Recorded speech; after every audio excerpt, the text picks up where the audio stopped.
which is fucking terrifying. It is terrifying. So existential anxiety. Anxiety, we've covered it. You say it's, and you say it's, well, we covered Biden and Afghanistan, and one thing I think you said with the existential anxiety, you said it was kind of generated from both COVID and Afghanistan. Is that Right. correct? Yeah. Those are the in my mind. Those are the two. You know, the two. Those. That's the etiology. Those are the two reasons for the anxiety. And this concept I've only heard of recently. And just people, just a lot of articles that I read about how out of sorts people are and how messed up they are right now. And it's a pervasive anxiety and depression, and basically was brought on by COVID, exacerbated by this faux pas, military faux pas, and further confused by this ongoing issue of vaccinations and masks. It's a freaking mess. And people are very anxious because they're just thinking about it, not knowing what way to go, which way to deal with it. Yeah. I mean, Biden has his definitely. It's almost like this.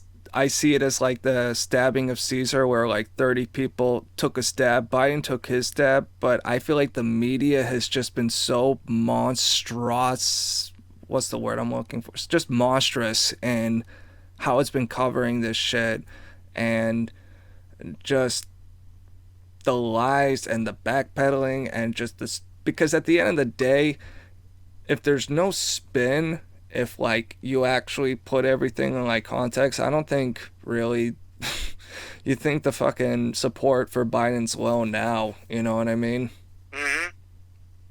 And it's really interesting because I just don't know if this is going to be the dying throes of the Democrats or the whole country or whatever, but this idea that the president would just like abandon American citizens and just take off in the middle of the fucking night and just leave them and not give a shit is just really, like, I mean, that just wants me to get a whole fucking burrito, fucking gas station burrito, fucking space blanket tinfoil to jump my Yeah. whole body into, you know what I mean?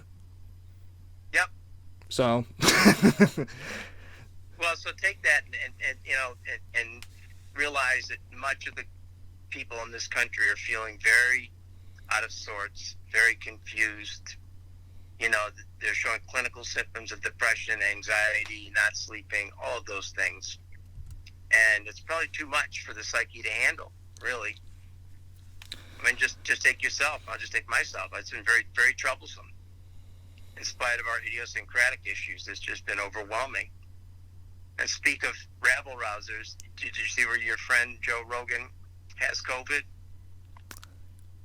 yes, and I want to. Oh, I lost my train of thought. There was something I was gonna. Yes, sorry. There's just one important question I wanted to ask before we go to Rogan, because you're seeing all these signs of depression and anxiety and such, and my question is, what the hell does anyone do?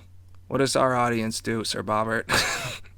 Well, I wish I could answer that. One thing I would say is people need to get back to work. And I'm not an expert in how you get people motivated to work, but I know that I've had, because I'm an employee assistance provider, I have had calls from Texas this week from an employee assistance program.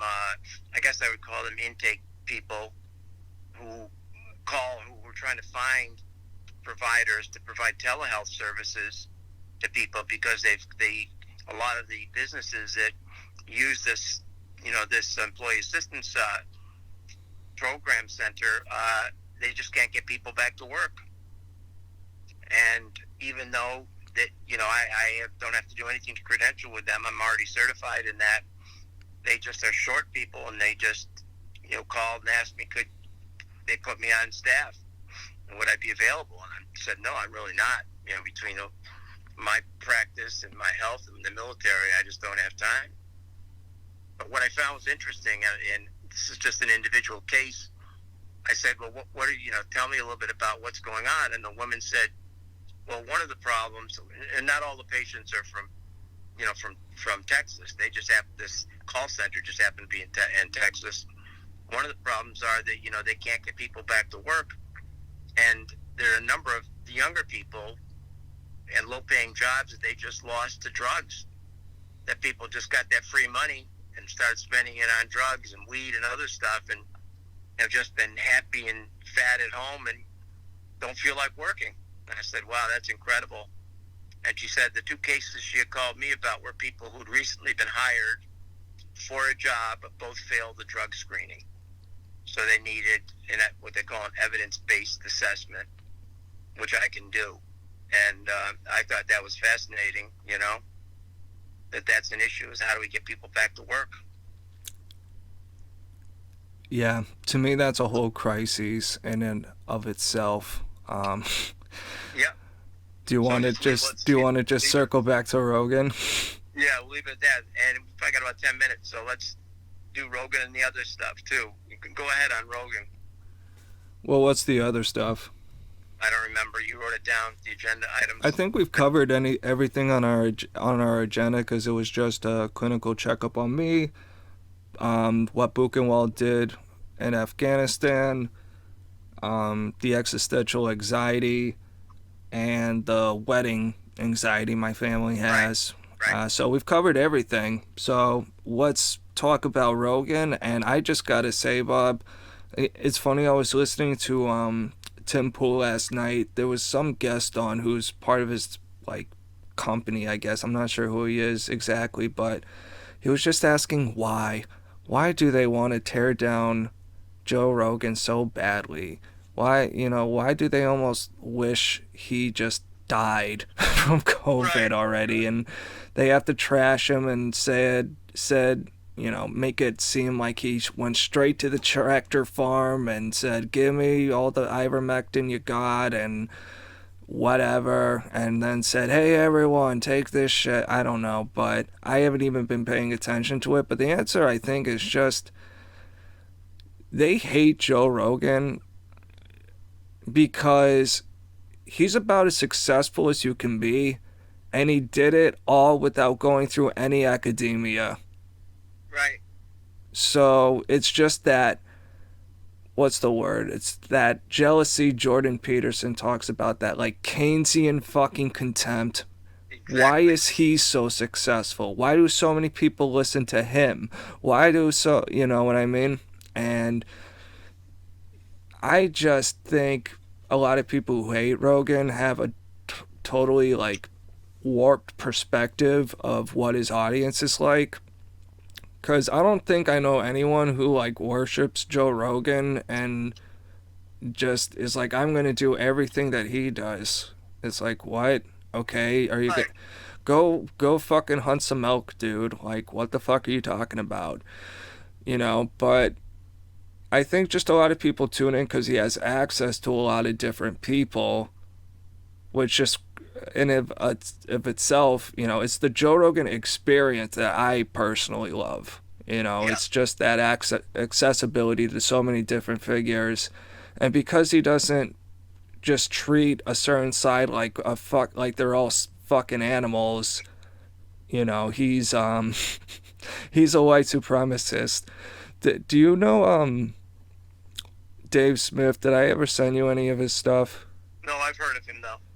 Yeah, he did a show, I think somewhere in Rochester, New York, maybe? I don't know, but he got protested for being a white supremacist, for being a neo-Nazi, even though he's Jewish.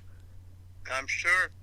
I think that the resentment toward Joe Rogan is that, part of it is that the elitists are resent that people who are intelligent and educated may listen to him because he doesn't have a degree from Harvard or whatever. And the guy who wrote the Hillbilly Elegy, he talks about that concept a lot, the one that Jordan Peterson refers to.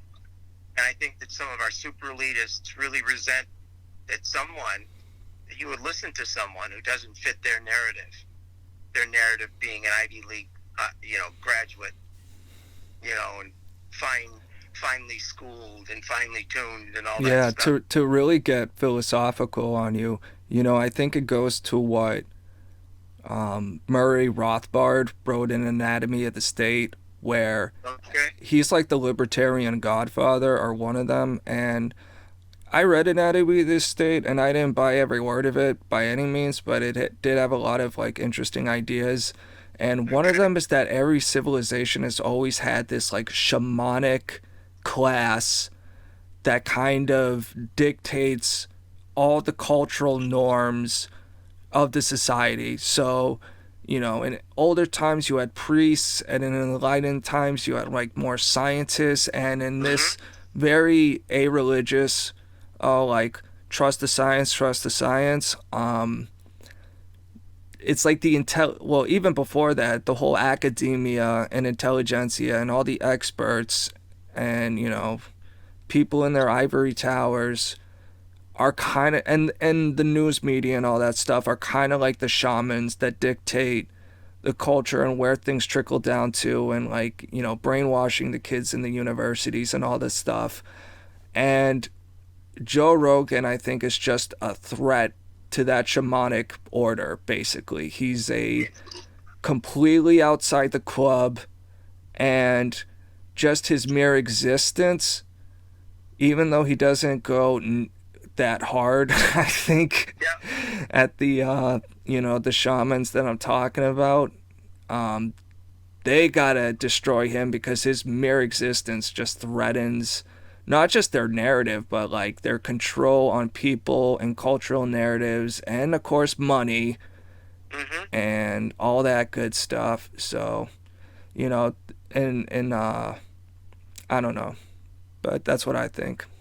Well, watch out because on September 17th, Charlamagne Tha God is going to be on TV with his own show. So that he should just add to the mix. Mm. I Of will. these sort of people who don't fit any one definition, of where they're coming from, but cover a lot of areas in an interesting way. Hell yeah, dude. And just one last thought I wanted to say about fucking Rogan. When I heard he got COVID, the first thing I said is, what fucking took him so long? Yeah. Seriously. Yes. I don't know, but yeah. So I'll keep an eye on Charlemagne's stuff coming up, because I am interested in that. But yeah, man. Everything else though is kind of normal. You have to pretty much wrap up now. Yeah. The ivermectin thing is interesting because I have a patient who has Morgellons, and that in and of itself requires a long discussion because it was always treated as a psychiatric illness, and it really, in part, it becomes psychiatric because it drives you crazy when you've got these things growing through your skin, pushing through your skin, causing all kinds of problems. But it's not delusional. But many of those people seek uh, treatments, that are sort of out of bounds, and they seek them through doctors who believe in these other practices, kind of do it underground. And ivermectin is used, and she's been taking ivermectin as one of the drugs that's helped her better than any of the standard American medicine type drugs. I just find it fascinating because it's really meant for animals. Yeah, I've heard there is like a scientific thing where and it's not something I've done enough research to be any authority on, but basically it is for animals, definitely, but it also is a drug that can be purposed for like human treatment, Yeah, basically. in some strange conditions like Morgellons, Yeah. which is not unlike Lyme tick disease. It's something that gets into you, that affects a lot of organs and your bloodstream and all of that. Well, it's probably what the Chinese did when they started the virus. Was inject something like that. I'm sorry, when the Chinese started the what? Started the coronavirus. Oh, yeah. Yeah. But anyway, why don't you wrap it up with any final thoughts you have, okay? Shit, doggy. Nothing but just good times here and good talk. And thank you, everyone, for listening to the podcast. We love you. Yes, keep the peace, everyone. And Malcolm, good luck at this wedding. I cannot wait to hear about it. Yeah, man, I'm gonna get my drink on, and I don't have to drive home, and I'm gonna be the least dramatic person at this wedding. I can tell you that for sure. Excellent. At least And, within and my I, family. yeah, we never did talk about the drama last night. You'll have to tell me about that sometime soon. Oh, it Okay. wasn't anything horrific. There wasn't any like bloodshed, but just I think when Buchenwald drinks, she gets just very abrasive, Okay. I and wasn't clear who was doing the drinking. Buchenwald and Yanni, and Yanni Okay. is always, well, I would say a lot of the time he's just a hype. He just becomes hyper Yanni. Yeah. Yeah. That's a deadly mix, isn't it? Oh boy, howdy. The two of them and alcohol. Oh boy, howdy, Bob. Okay. Malcolm, send me a text on the wedding, okay?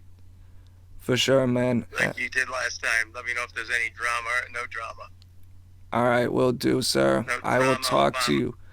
Yeah, I'll talk to you next week, man. Are you feeling any Okay. better from last week? You weren't A in. little bit, yes.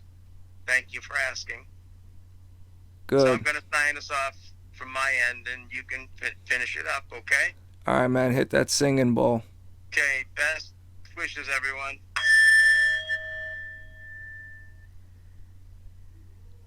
And we love you, man. All right, Bob. Peace out. Peace out.